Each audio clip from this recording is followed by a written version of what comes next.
Hey, welcome to Toontyme, bringing you Newcastle United news and discussion. So this is just a quick discussion of the news today about our former manager, Steve Bruce. It's just it's not so much about him. It's more about how the club's grown in just the past year. You know, since well, he departed. It was around the 15th of October last year, something like that.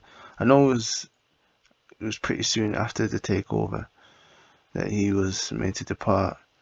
I remember at the time there were pundits saying he should have been given an opportunity to showcase his abilities, and you know he's he deserved the opportunity for some bizarre reason. But they're saying because he kept Newcastle in the division, which to be honest he should have more than been capable of doing. He done it. There's no doubt about that because we are in the Premier League, but he definitely made it. He didn't make it very easy. Um, there were certain parts where you could argue he was hamstrung in ways, but there was a budget for the majority of the seasons that it was with us. In the first year, he was getting he got quite a few players. Fair enough. He didn't make much with Joe Linton, but he got Sam Maximan, and I'm trying to think back to the first season that he came. I think Mel Craft came at that time as well. I may be wrong on that. Yeah, I remember Sam Maximan come. Um, some other players as well. It wasn't like he wasn't bad at all. Let me look back. This is the in 2019, 20 transfers. Yeah, he was given some players at the very least, so he couldn't try and act as though he wasn't. But he did act. He loved acting like he wasn't given any players to use. And when he came, it wasn't like he was coming into a team that had just scraped the relegation battle. We finished quite well that season that Rafa Benitez left. So I wasn't personally. I wasn't hearing anything that he was saying in terms of I was coming to a team that was struggling. It was not. It was we finished quite well that towards the end of that season. So there was a bounce within the dressing room. There should have been anyway, and he was poor. He was poor pretty much during his whole uh, tenure with us. I didn't appreciate the football that was on offer personally.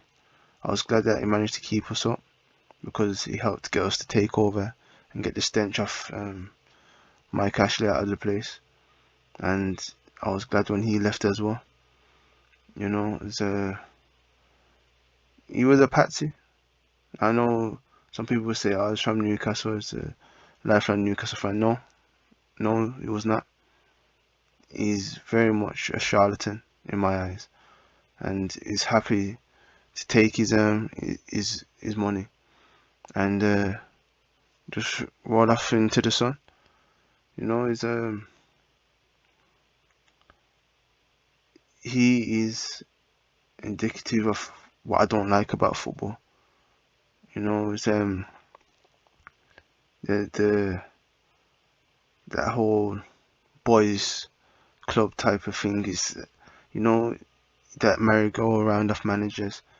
He managed to go and get a job after the way he finished at Newcastle at West Brom, and where they were when he joined them, they were fifth in the Championship, and look where they are right now. They're languishing in 22nd.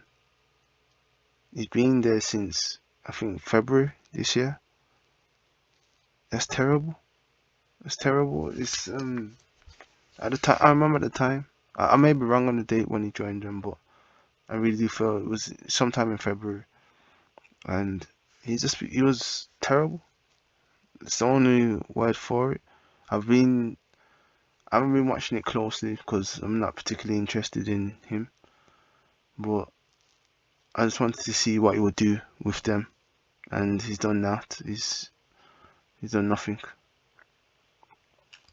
They're just the usual thing that seems to happen wherever he goes. They become disorganized, unfit.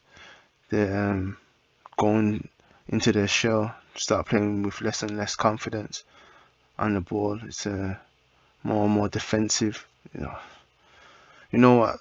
I wasn't meaning to talk about Steve Bruce.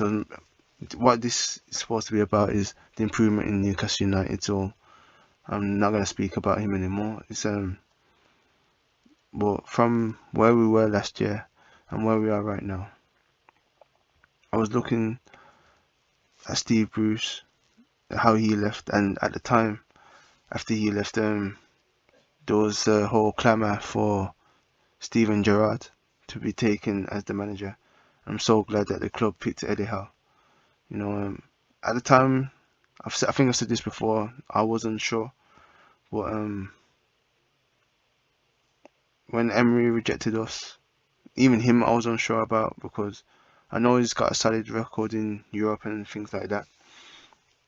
He's but he's just somebody he doesn't seem to would personally don't inspire me that he would take a club onto the upper echelons of where Newcastle are aspiring to be.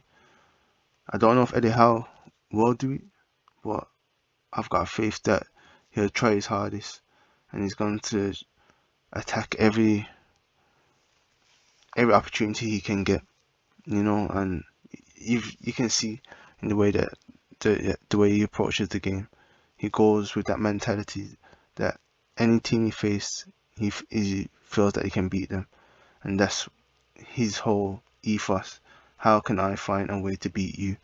And like I was saying, at first I was unsure, and when he first came in, I done a bit of research on him, looked in the Bournemouth forums and how they were talking about that appointment and how they were happy for him and how everyone misunderstood the whole relegation season for Bournemouth, the injuries that they had and things of that nature. So I didn't know about that, and I also looked into the season where he became the Bournemouth manager, and from the way he united the coaching staff and the playing staff, the whole club, the way they were in just total disarray, and he managed to pull everyone together and get everyone pulling in the same direction, and the way he transformed that club, it made me see that he's somebody who wants to build from the ground up. He wants to be part of every facet of the club that he's at, and that's why personally I was happy with his appointment after I'd done some research on him, and I know everyone's quite happy right now. I keep seeing certain pundits trying to upset the apple cart and saying, he won't be the man to take us to the what's the name where we want to be long term, but that's just nonsense. It's just you always get people trying to, that type of paper talk, trying to make discussions where there are no discussions. He's done excellent, he's utilized the tools that he's been given, and as the club continues to grow, I know he'll be involved in trying to develop as much of the playing side as he can, and you can see that he's always trying to develop himself. The whole thing where he went to Atletico Madrid to learn from Diego Simeone, and the way he took a year out, and I know he was working on his weaknesses, because me personally, when he came to Newcastle, everyone knows everyone felt the same. Can he set up a defensive unit? And that's the first thing he showed, that he made the team solid. You know, when he first came, before he tried to implement his style of football, he made certain that everyone knew their role, everyone held their shape, and then he started to implement the parts of the game he wants to see from his players. You know, that's one thing with the opponents that are coming up on this Sunday with Eric Ten Hag. He's started to improve for Manchester United, but when he first came, you could see that he just wanted to just instill his philosophy straight away, and the players weren't necessarily capable of playing how he wanted. But you can see, like any good manager, they'll understand that the players that they have might not be able to do what they want, but they have to tailor the game plan to make the most of their players' abilities until they get whoever they wanted.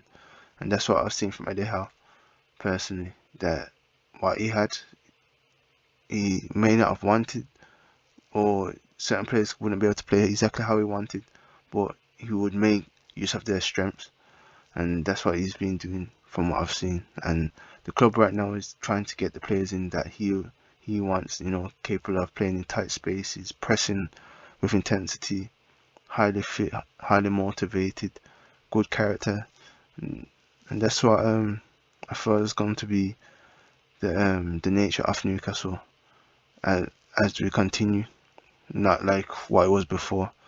You know, I think the previous regime got lucky having someone like Jamal Lascelles as a captain, and when we had Rafa Benitez and things of that nature, you know, in the past few years, Steve Bruce, we have to give him his credit that he managed to keep the club up. He done it in a very unorthodox fashion, but he done us a favour by holding us in the Premier League until we could get the takeover through.